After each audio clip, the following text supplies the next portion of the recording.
Right hand over your heart. Ready, begin. I pledge allegiance to the flag of the United States of America and to the republic for which it stands, one nation, under God, indivisible, with liberty and justice for all. Today's ball schedule. Period 2-1 break 3-5-4, lunch 7-6. Vending machines. Please do not place items into the vending machine that do not belong there. This will cause the machine to break. If broken, the machine will not be available for your convenience. Please do not put pennies in the machine either. They do not work as proper payment. Thank you. And now to Mr. D. Good morning. I'm back.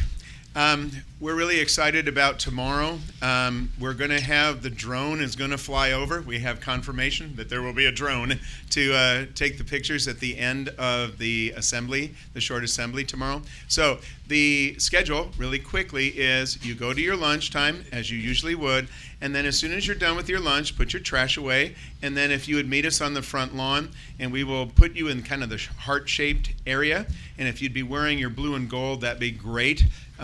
You're wearing your school colors. And then we're going to have a few words from Dr. Issa, and then the choir is going to sing a really cool song, and then we're going to have the drone fly over. And remember also, we're doing the lunch challenge, so if you can just kind of put a price on your lunch and say, you know what, I'm going to make sure that somebody else gets that money for tomorrow. That would be terrific. So you're going to see a little video at the end of today. We'll really explain a couple of things about this, and so we're real excited about that possibility. So thanks for being Spartans and being part of the world here. Okay, back to the announcers. Outreach tutoring has begun. Come to room 9 to get homework help in any subject from excellent high school students every Monday and Wednesday until 4:30 p.m. This is a great workplace.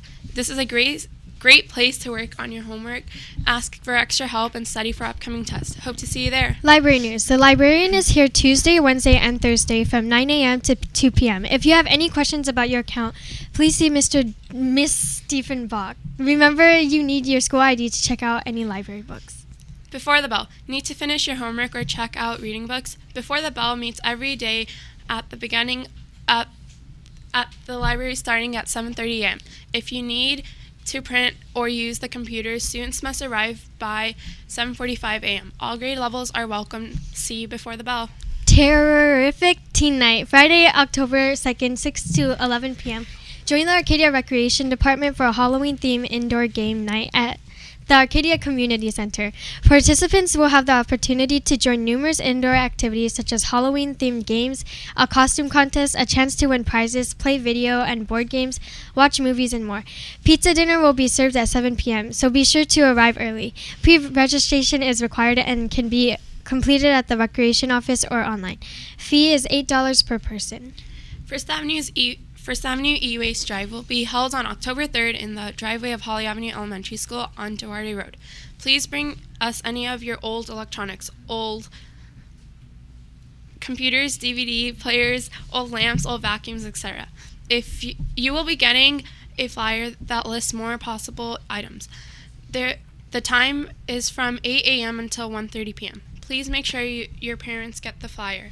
Proceeds benefit the First Avenue and Holly Avenue Gardens. Makeup Picture Day. Students who have not had their pictures taken during Spartan Day, mark your agendas. Monday, October 5th is Makeup Picture Day. Please come to the office for an order form before your PE class. During PE class, ask your teacher to excuse you, then go to the auditorium to have your picture taken. Don't forget, makeup pictures will be taken Monday, October 5th during PE class. Reflections. Let Your Imagination Fly is the theme for 2015-2016 Reflections program. There are 6 categories for you to participate in: dance, choreography, film production, literature, music, composition, photography, and visual arts. Entry forms will be available near the front door. Deadline is October 28th, 2015. Now to Dr. Bruce. Hey, good morning, First Avenue. How are you guys today? Our visitors from Pudong, China have had a great time so far this week. I appreciate all your hospitality. They're going to continue going through classrooms. They're going to travel as a group of 3 this week, and they're going to stop and see just about every single classroom, I believe. And then next week, they're going to start following specific students, which will be really cool. Each one will follow a different student in the beginning of the week, and then at the end of the week, we're just going to give them free rein and let them look around a little bit. So make sure you're making them feel comfortable, welcome them, have a conversation with them.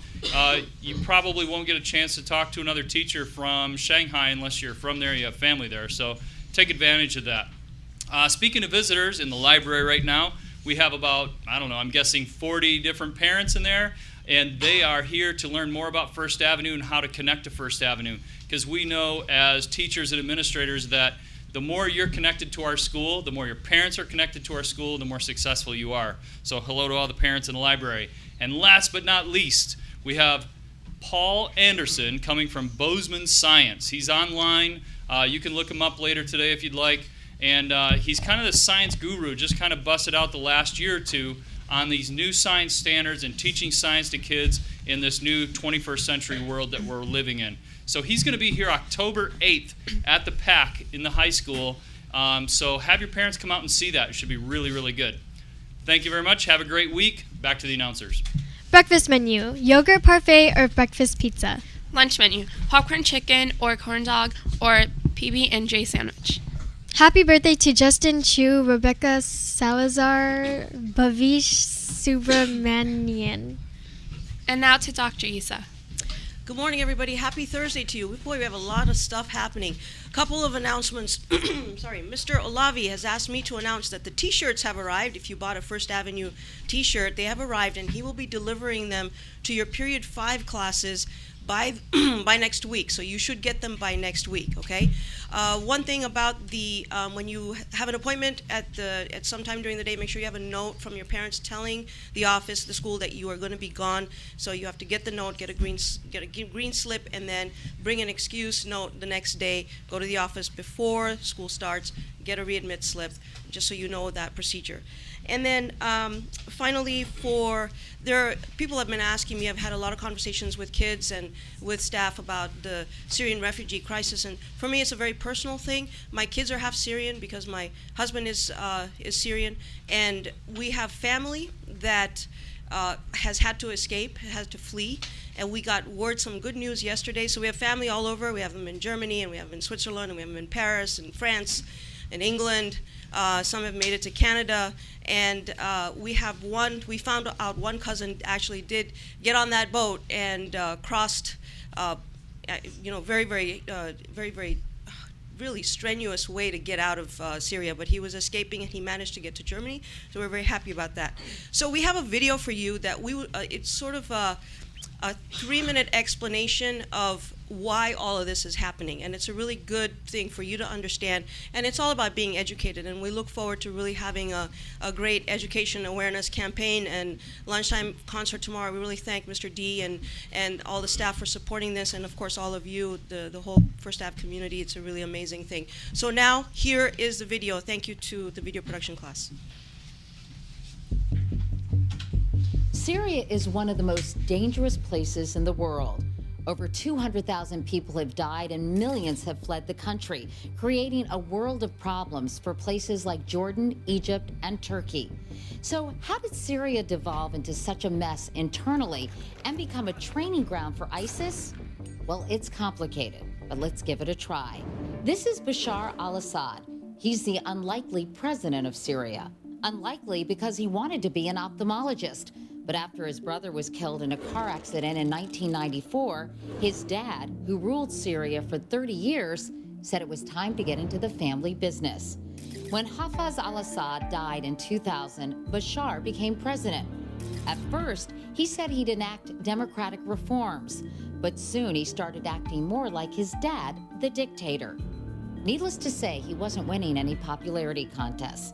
And when the Arab Spring sprang in Egypt and Tunisia in 2011, Syrians also took to the streets, trying to put the kibosh on Assad's regime. Not surprisingly, Assad's government responded with brute force. The military killed, tortured, and kidnapped protesters and eventually destroyed entire neighborhoods and towns where they lived. It wasn't long before a bunch of rebel groups who hated Assad started to form. And jihadists who wanted to exploit the chaos started to show up in Syria too. And that's when things went from bad to worse. There are the extremist groups like ISIS, you've heard of them.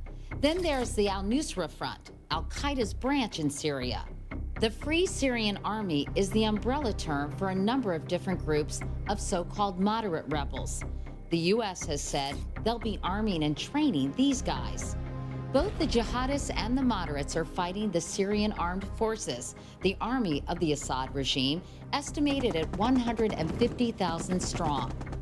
Civil society has taken a huge beating in Syria, and everyone wants to get out of there, which has led to one of the worst refugee crises in modern history. Close to 4 million people have already fled, and thousands more are leaving every single day. In fact, here's a look at where they're all going. And this is putting a tremendous economic and political strain on all these nations. Many of the refugees are applying for asylum in other countries, including the U.S., where over 500 Syrian refugees have already been allowed in. The State Department says it's likely to admit 1,000 to 2,000 more Syrian refugees this year. Some members of Congress don't think this is such a good idea. I think this would be a huge mistake. This would be a federally sanctioned welcome party, if you will, to potential terrorists in the United States. But others insist it's got to be done. One of our values is bringing in and welcoming refugees who have fled horrors around the world. Is the situation in Syria ever going to get any better? The U.S. has been launching airstrikes against ISIS since September. But as you've seen, ISIS is just part of the problem. For the foreseeable future, it seems Syria will remain a very scary place. And as their troubles spill over well beyond their borders and the world figures out what to do inside and outside the country, at least you can say, now I get it.